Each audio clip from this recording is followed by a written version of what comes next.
Crisis வரும்போது அதுலேருந்து எந்திரிச்சு வர்றதாப்பா பெரிய கட்சி.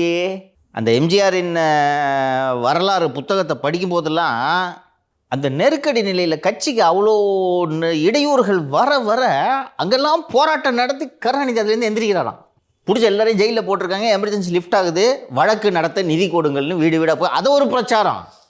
பாதி பேருக்கு மிஸ்ஸால் இருக்கிறான்ப்பா, சாதா வழக்கு இல்லை, குண்டாஸ் மாதிரி. அது என்னைக்கு ரிலீஸ்னே தெரியாது, பயந்து ஓடுறாங்க. மகன் ஜெயிலில் இருக்கான். இந்திரா காந்தி ஹிட்லர் மாதிரி வர்ணிச்சு முரசொலியில் காட்டுநூறு எழுதிட்டு இருந்தார் அந்த ஆள். அதனால தான் லீடரு. நீங்கள் வெளியில் வர்றதுக்கே 30 நாள் ஆச்சு. உங்களை நம்பி எப்படி வருவாங்க?